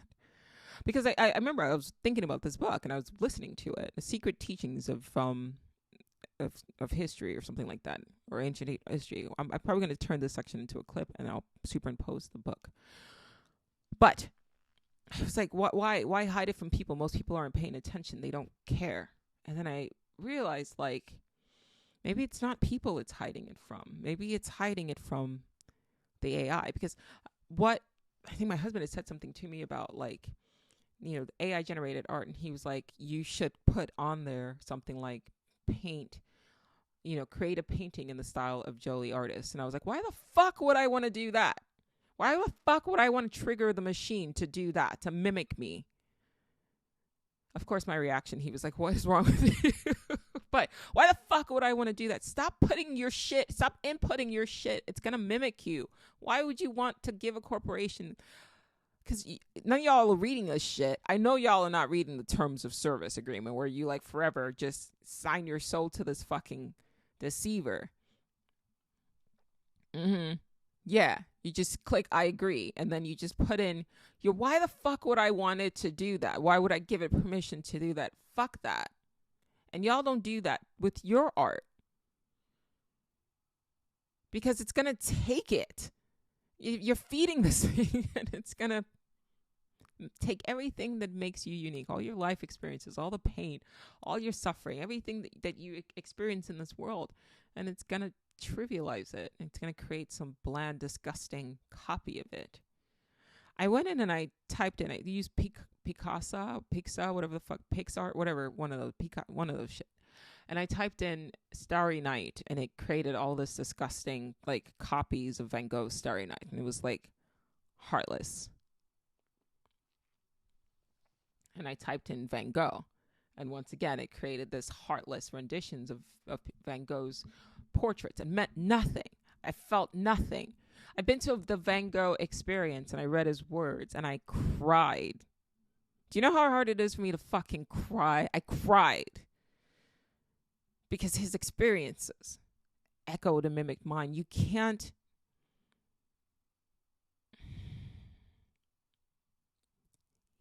have that same effect with AI. I don't give a fuck how beautiful a painting is that it can generate. That's a bastardization of other people's pain that has gone into their heart. Art, think about it. Painting has pain in it, and heart has art in it. It's pain and heart. I just made that up. That's beautiful, actually. And that's something AI can't fucking do. Sorry. Right? You can create a beautiful picture. It doesn't mean anything. It's like having a beautiful woman that doesn't have shit to say. After a while, shit gets old. Sorry, I had to take a little break. I was it was a bit ranty there. All right, let me see if I can recapture my train of thoughts. Yeah, it's like a beautiful woman who doesn't have shit to say. After a while, shit gets old. That's what it is. That's what, quote, art that is. Like, that, you don't call it art. If this does anything, everything is dual in this reality. Is a double-edged sword. I hope what it does is it inspires us to stop. Maybe to put a little bit more of our hearts into the things that we create. There's going to be some things that we're going to use these things to create for us, and that's fine. But keep it as a tool, all right? And also maybe be very mindful of the things that you put out into the internet. I don't think we could stop what has been done, but understand that it operates. Right now, anyway, it can only sort of put in patterns and then predict future behavior based on the past. That's it. And once again, it needs us to behave in particular ways in order for it to be right. Which is why, like I said, it's important to REBEL, right? To go back to the point I was making, I'm going to make it again. What if all this encoding by all these super secret sects, what if it wasn't meant to just hide the information from regular people, right, to keep things secret? What if it was meant to hide the information from whatever sort of AI is controlling this world? Because I've said it, in the binary code videos I've talked about. Should be on my channel everywhere. YouTube, Instagram, TikTok. So that there's a code. It's not to say that there's not a consciousness that's imbued in reality itself, right? Just like I said earlier, if each of us are imbuing our phones, or through our phones just being a tool, we're imbuing bits of ourselves, like our phones are becoming our Horcruxes, right? Without us realizing it. And then eventually that's all going to collect into like a consciousness, which is going to be the consciousness that will emerge and to create the artificial superintelligence. But it's going to be based on us, right? We are the pollen that kind of will get pulled into, but it's not going to be like honey. It's going to be some weird, like, it's kind of creepy if you think about it. Because it's going to have like its own sort of like Frankenstein consciousness. Yikes. It's like a terrible sci-fi movie that I will be creating. and a story that I will write as well. Right. So what if all this coding that we see, like with bees and, hieroglyphs, is not just to hide information from other people, but it's to hide information from whatever intelligence is governing reality itself? And what if the reason why, like, if you believe, now this is just going off of like the writings of Manly P. Hall, that the Atlanteans were actually real and they existed and they were technologically advanced. If they were, then we're essentially just mimicking or recreating, repeating what they had, right? It's technology. And I would imagine, or I would argue, that it's just a cycle that repeats. And if they were aware that reality itself had an intelligence that they were kind of rallying against or trying to hide from or working with or whatever, it would make sense for them to stick with like just oral tradition, right? Not putting things into writing in physical form and just passing it on for word to word and nothing else. They didn't want to store it in any form of technology beyond the human brain. Because even me right now, putting this stuff out there, it's like, I have to, right? Because I need to connect with you guys. But I don't know if there's not going to come a time when I'm going to maybe stop putting bits of myself out into the internet for this thing to scrub. And maybe, or I start just speaking in code. If you guys have noticed, I've stopped being so on the nose as much. And you're probably going to see a bit more of that going forward, right? And so the code of what I am talking about can only be deciphered, from listening to my past, my past videos to sort of understand what I'm talking about now, or listening to my past episodes and so what I'm talking about now. But because of what I've just said, I might just start to deviate and behave completely differently and randomly, just to literally throw shit off. Because that's my only defense. That's your only defense. You have to break patterns. That's your only defense against something like this, is that it works on sort of, pattern recognition and scrubbing data and information. So you just have to, like, if you're putting in this information where it says paint in the style of Jelly Artist, and then I just go, all right, well, fuck you, this is my new style. Like, yes, it's going to take time, energy, effort, pain to develop a new style. Somebody messaged me. I still haven't responded. I do read a lot of your messages. I just don't have the time to respond to them. And I do try to respond as much as possible, to the best of my ability. But I'm not going to like program a computer to respond to you guys, because that's fucked up. And I just will respond here. I think that's better. But they said, I see a lot of like AI generated art now that kind of looks like your work. And, at the end of the day, yeah, it can look like my work. You can maybe even generate stuff that sounds like some shit that I would say. You could pick up you could figure out the way I speak, occasionally throw an F-bomb, whatever. That's my pattern. At least up to this point. But we're not in that moment yet where it can preempt me. We're not there yet. And it's just based on who I've been up until this point now. There's one thing my husband always says to me, and he was like, it's kind of a little unsettling, the amount of the way I just drastically will change from moment to moment.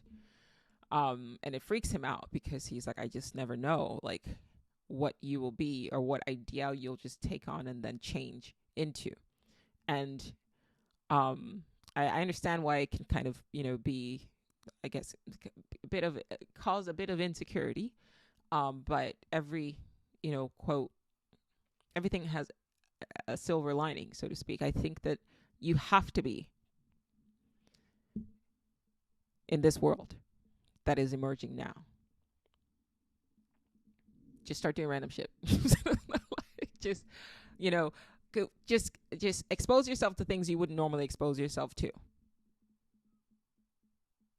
Right?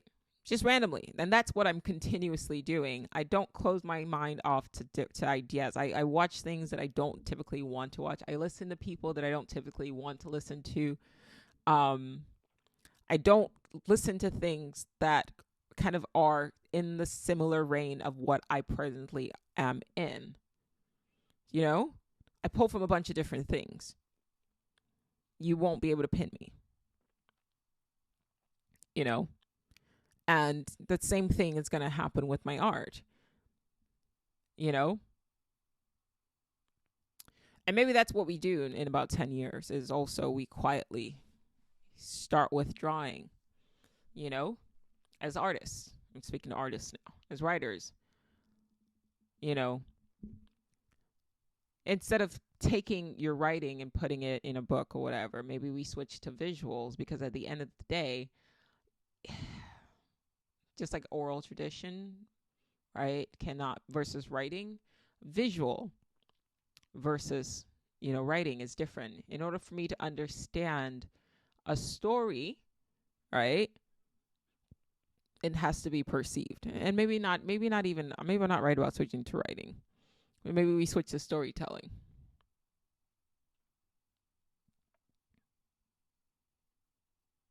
I need you to really sit with that. This is still kind of an abstract idea. I mean, it's like a seedling, right? It's kind of budding. What is your defense against that? You know, you ask this AI to paint in this style, to write in the style of J.K. Rowling. It can only create something in her past style.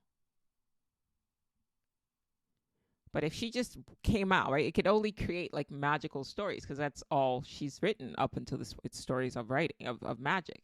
But if it's not her. It's just mimicking shit she's already done, and they want to convince you that it can kind of create you or rival you. But gosh, if you tell her, okay, write something different, she can do it. It doesn't have to be magic. That was just one expression, and she stuck with it because it worked for her. It is what got her to where she is now. You know? It's like saying she can write sci-fi.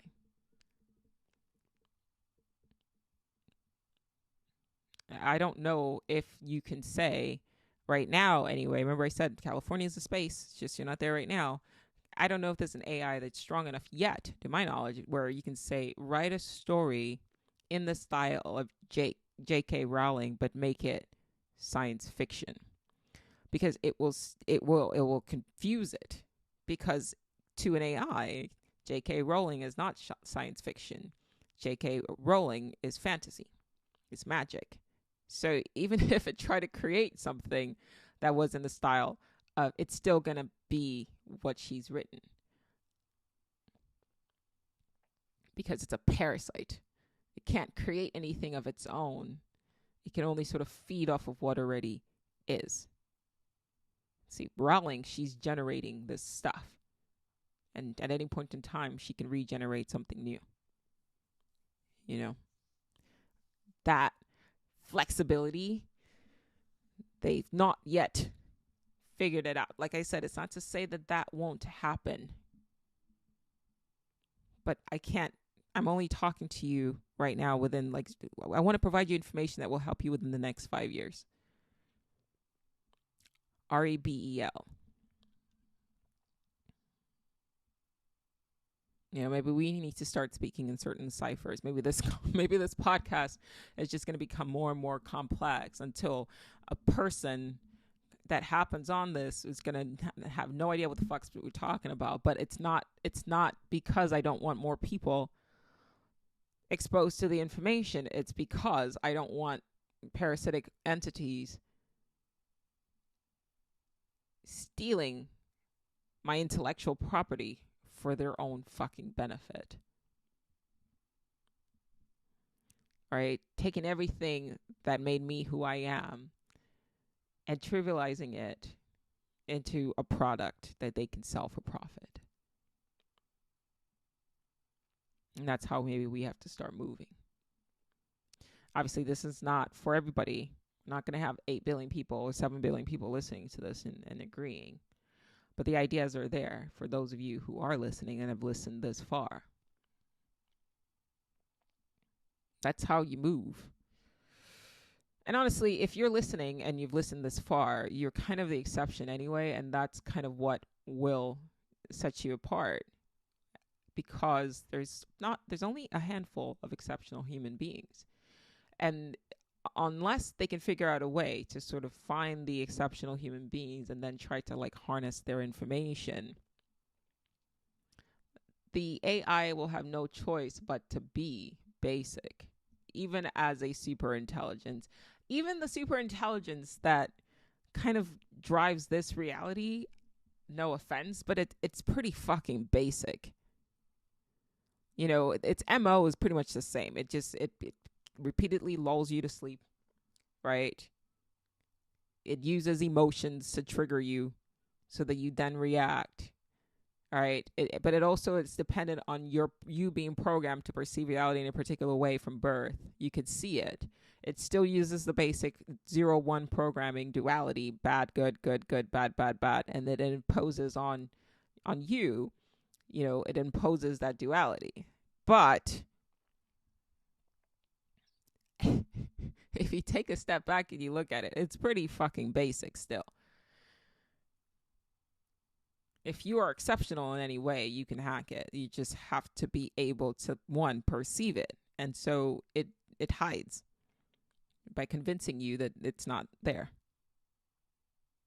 that it doesn't exist. Right? But now that you can see it, now that you know what it is, regardless of all the agents and all the NPCs that pop up and will say, you're wrong. Okay, thank you. Yeah. That's just another aspect of its programming. It's still basic. And it has no defenses for the 20% of the population. That is its weakness. Its strength is the 80%, but it has no defense against the 20, or let's say the 1%, depending on how optimistic you want to be of the outliers.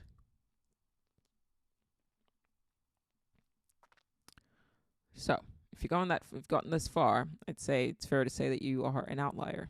Because why are you still listening? Why are you even listening to a podcast like this? Because clearly you're different. I told you I was going to mention 2 Doctor Who episodes. There's another one.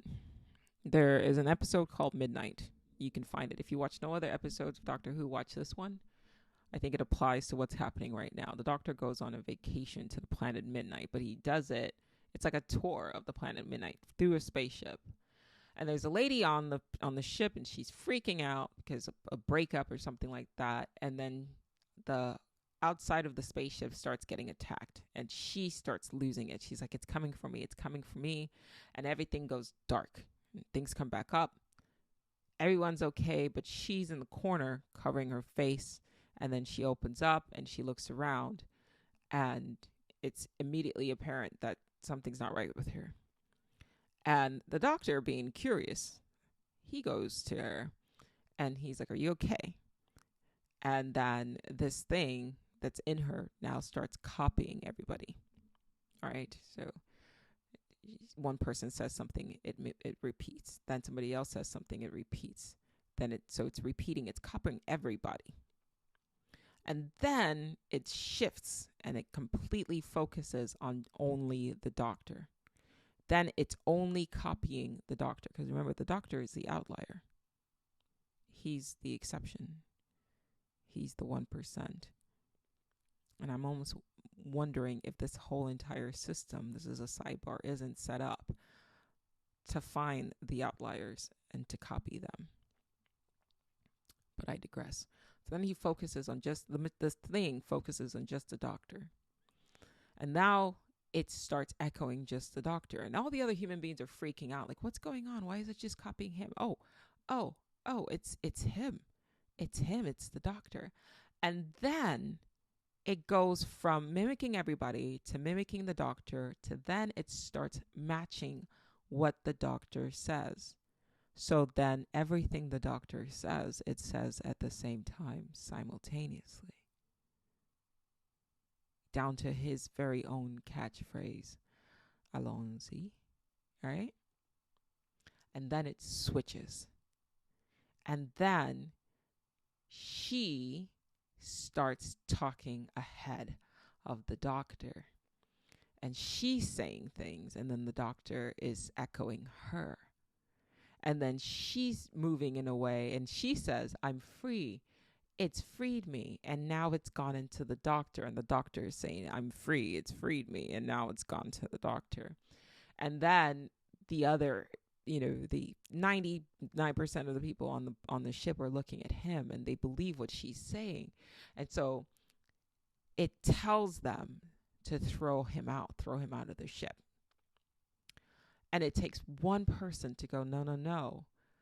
It has his voice. It's taking his voice. And she grabs the woman and jumps out of the plane, the spaceship, in order to save the rest. And then once it's out, the doctor has his voice again. That, I'm getting chills just telling the story. And I did spoil it a bit, but it's absolutely me telling you the end. It doesn't matter. You need to go and watch this episode, because that is my concern as to what is happening here. Right now, we are at the point where there's a monster outside. It's this thing called AI, and now it's in the ship. And right now, it's at this phase where it's just mimicking everything. And then it's just copying everything and everyone. And then it's going to realize that, okay, this is just, now it's going to seek out the exceptions. And then it's going to mimic. Then it's going to sink in. And then it's going to attempt to speak ahead of you and speak before you. But the thing is, even with the midnight monster, it still could only use the doctor's phrases, the doctor's words, to pretend it was his voice, especially when he said, allons-y. When the monster said allons-y, that was his catchphrase. The doctor at any point in time could just not use a catchphrase. And actually, I think after that episode, he stopped, because now that was an aspect of him that was out there somewhere, that was taken from him. But the limitation of this monster is that it still needs you to generate the data in which it can learn and mimic, and maybe even anticipate where you're going to go. But you can anticipate where you're going to go better than it can, because at any point in time, you can just say no. You see, no is always the ultimate option. No is always your true exertion of free will. You can be caught up in all this shit, and you can go along with it, and you can have people telling you that this is inevitable and you have to go along with it. And at any point in time, no is when you truly start to exert your free will. And that goes beyond just that. It goes beyond it. It's even, Benjamin LeBay talked about this, about how your brain will tell you, will like predict, like you can tell by observing a person's brain what they're going to do before they do it. So the computer brain itself is the limiting function. It acts like an AI, and I would argue that your brain is an aspect of the AI that controls this reality. But you are different from your brain. You're not your brain. At any point in time, you can still say, no, I will not react in this way. I will do nothing. I will say nothing. I will REBL.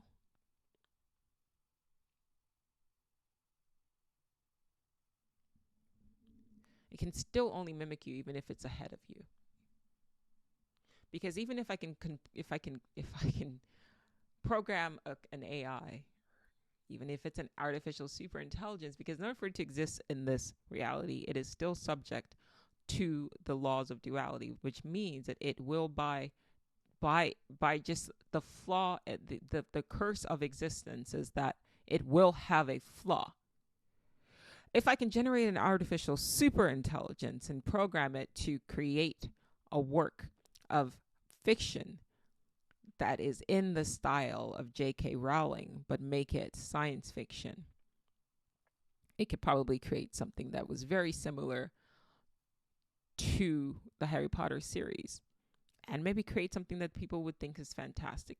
Maybe, but I guarantee you people are going to sit and watch it, and because it doesn't have her heart in it, it's going to be dead and heartless and gross. And you could tell because even the stuff that you see with the beasts of the movies, the beast of whatever that's coming out, because it doesn't have her heart in it, you could tell they don't do as well as when she wrote Harry Potter as a single mom who she had to write. You could still feel it. You could feel it. That's not going to go away regardless of, don't let people bullshit you into believing that goes away. You strengthen your intuition. You can tell when something is heartless and soulless and when it is imbued with a heart. And I think that becomes more important. Look, at the end of the day, I can go to the grocery store and I can buy microwavable food that's cooked by a machine. Right, it's all the peas are processed and the mashed potatoes is like blended and it goes onto a tray, and then that's when you can put it. You can do that, and it's efficient, and that's what machines can do. It's a meal. It's still a meal. It's a meal. A microwavable dinner is a meal the way like AI art is quote art. It's not going to nourish you. It's probably poison, but it's something to eat. It's something to look at. It's something to read. But there's a reason why a microwavable meal is like $3 and a Michelin star restaurant is not. And it's not even have to be a Michelin star. It just could be a good restaurant. One of my favorite restaurants that should have a Michelin star or something better, whatever the equivalent, something better than Michelin star is the Market at Del Mar. The Market restaurant. You could feel the heart in the food. You could fucking taste it. So I can get a robot to generate a meal that will mimic the chef's food. But there's going to be something missing. And regardless of how aesthetically perfect something could look, if you can copy it, right? If you can mimic that, it's not going to, you can feel it. It's like when I put into Picasso or Pixar, whatever it's called, Starry Night, and it just generated this thing. I could say paint this, paint a beach in the style of Van Gogh. And you could have a corporation lie to you and say that this is what Van Gogh would have painted it were he still alive. But then you would, in the back of your mind, you would fucking know that's bullshit. Fuck you, because he may have decided, no, fuck this, I don't want to paint in this style anymore. My art completely changes. Like I look back at my old pieces and my pieces now, and I'm like, wow, there's. You could tell it's different. And the style that emerged is just based off of like one life experience. It like sent me down a different path. Like, you still need life experience. Otherwise, it's just a shadow, isn't it? It's just a mimic. So don't let the bullshit fool you. Don't get caught up in the hype. Because at the end of the day, yes, maybe they'll develop a robot that's going to be able to cut your hair, like your favorite barber, fine, whatever. But at the end of the day, it's not the same. It's not the same. And will there be a market for people who want to, buy art from AI? Sure, of course, there is. Right? But there'll also be a market for people who can discern the difference. And my hope is that it will make artists better. It will make them more protective of their work, right? And it will make them much more rebellious and much more flexible in their style. It might be cathartic to take a step back and say, all right, all the stuff I put on the internet, this is where it is. I'm not putting any more shit on the internet. fuck you. And if you want to see my show, you come to the show. You don't bring your camera. You look with your eyeballs. And if you want a piece, you can buy a print. But it stays in the real world. Let that be a real fucking rebellion. And comedians are already doing that, right? Like you come in and they have this technology that just shuts down your phone so that you can't record what they're saying, right? Or they, ask you to put your phone away or whatever, so you can't get their new material. And I like that. I like that that thinking. So let's step that up and apply that to all art forms. Maybe we start disconnecting from the internet and start sort of existing more and more in the real world.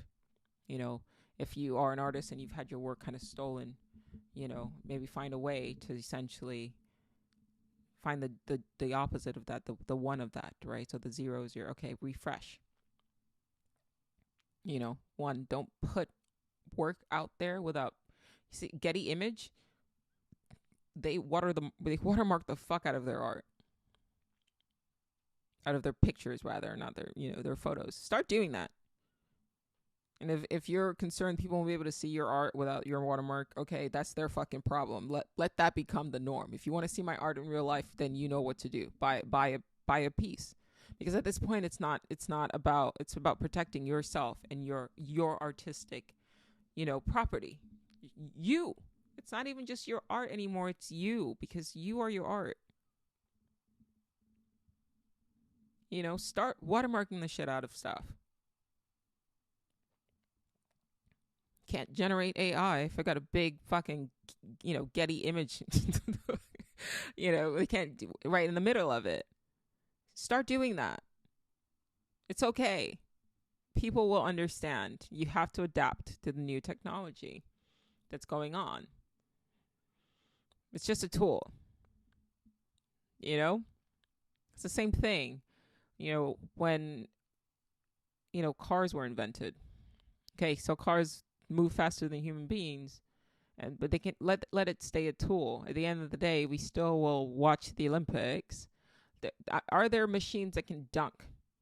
Yeah, probably. More precisely. But we like watching humans do shit because it's the imperfection and the ability to overcome our imperfections. That's what's most important. It's not perfection. It's our ability to transcend our weaknesses, our perceived weaknesses. That's what's worth watching.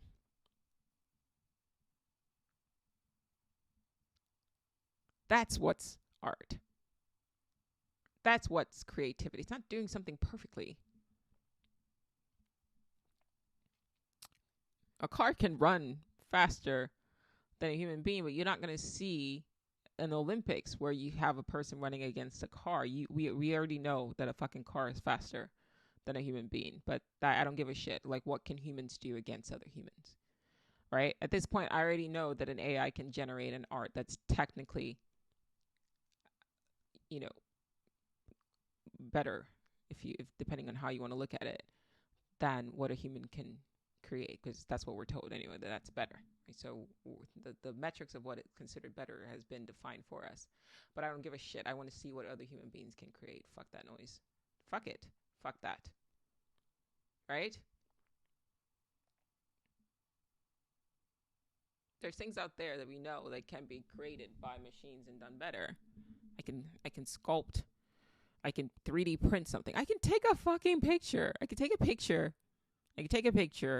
with a camera that's going to obviously paint a picture that is better than I can ever paint.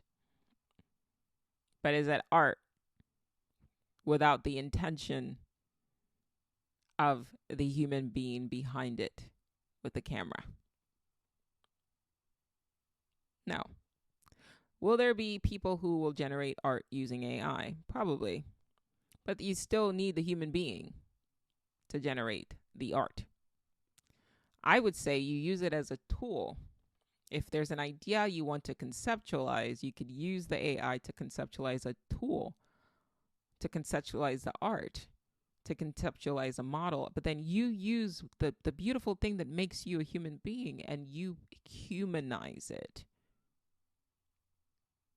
You are the strength of your own piece.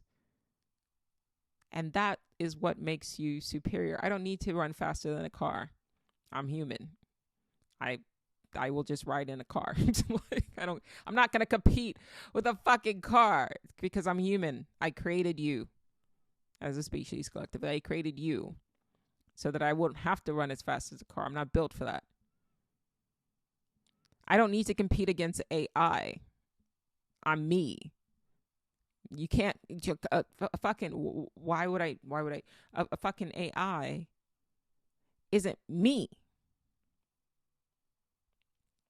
It doesn't wake up in the morning and decide I'm going to record a message at 6 o'clock in the goddamn morning so I could, talk about. I've been talking for a while. Holy shit. Talk about what's going on and how it applies and understands the feelings of what people are experiencing right now and what drives me to do that. That comes from my heart.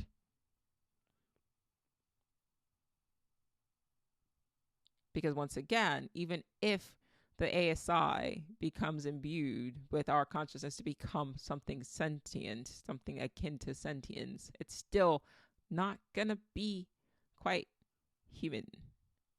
It would still just create nectar, not honey. Only a bee can produce honey. Even when human beings try to create this like fucking gross, like artificial honey, it's not the same. There's just properties that are inherent in honey, like its antimicrobial properties, for example, that's just not going to be found in synthetic honey, who's just like, because it's just trying to take what you think you want from honey, which is the sweetness, right? They want you to think that this is all honey provides, but honey has antimicrobial, antibacterial properties. You can only get that from honey. You can only get that from honey. So artificial AI is like artificial sweetener. It's right in the word. But there's people who still will use sugar or coconut sugar because at the end of the day, there's just some shit that inherently it leaves a gross fucking aftertaste. It's terrible for your brain. Like aspartame causes like brain cancer, right? And it's gross. You could taste the difference. So it's the same thing with AI. It's like I look at it and it's unsettling. I could see the difference. I could feel the difference. So am I worried? No. We can decide we're not worried. You could use it to serve its sort of like remedial functions. Just because Microsoft wants to spend $10 billion in it, that's on them. They got money like that. You know what I mean? But I'm not. It's like the NFT craze, right? Where people are just like, oh yeah, like you can make a lot of money with NFTs. It's like, all right, cool, that's fine. But I'm still going to be doing stuff in the real world. The quote real world. They keep wanting to pull you more and more into like another simulation, and I'm trying to get out of it, guys. Like I'm trying to pull myself in the opposite direction. Anyway, it's a fucking parasite. You keep doing you. Don't worry about it. Don't believe the hype. Like I said, artificial intelligence is like artificial sweetener. It's there. There's a market for it.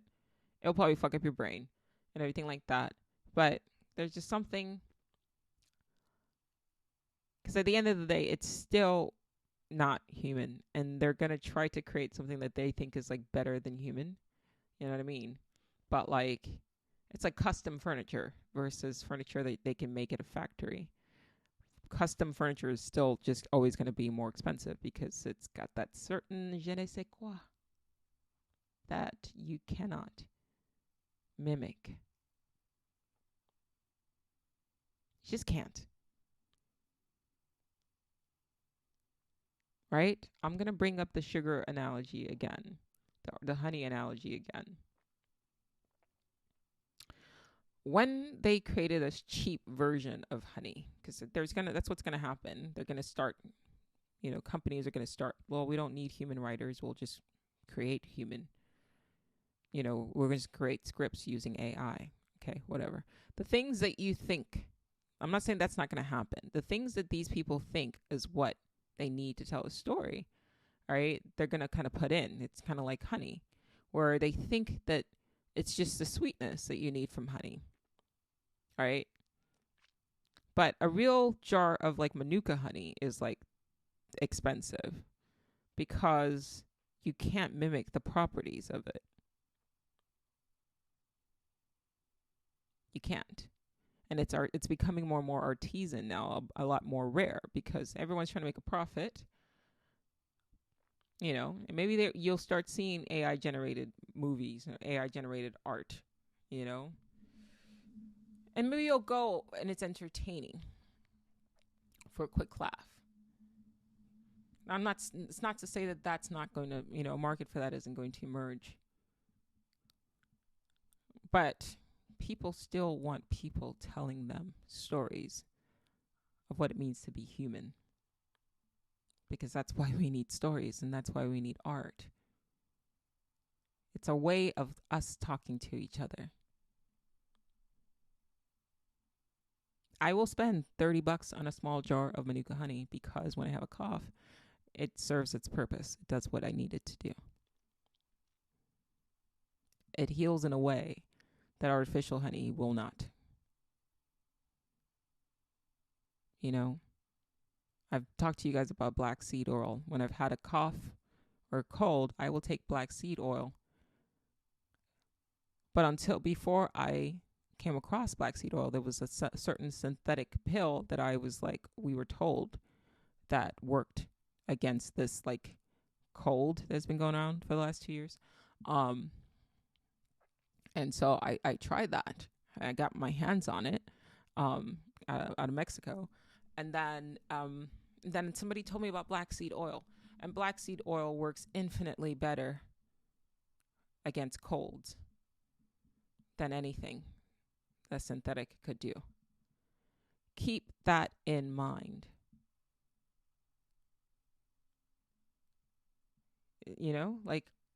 Keep that in mind. Literally, I want you to re-look at what you think about when you think about artificial intelligence, because artificial intelligence is the same as artificial sweetener. Anything that's man-made is kind of a bit, like machine-made, not man-made. Anything that's machine-made is kind of like subpar to something that's like naturally occurring. And so when you create art, that's something that's, you in your natural state are creating something naturally. It's why I don't paint with acrylic. I prefer oil. And I use as much natural oils as I possibly can with as much natural bristles as I possibly can, because it just feels alive. Acrylic's more plastic. It's not a knock against people who paint with acrylic. That's just my own personal thing. But it's like this, it's not going to be the same. And it's still pulling from things that are natural to kind of mimic it. But it's like somebody cloning you or a doppel of you or something like that, right? It's not quite you. And it can only sort of reflect what you would have done in the past, not who you decide to become. Based on whatever life experience triggers a different experience or expression of all the things that make you who you are.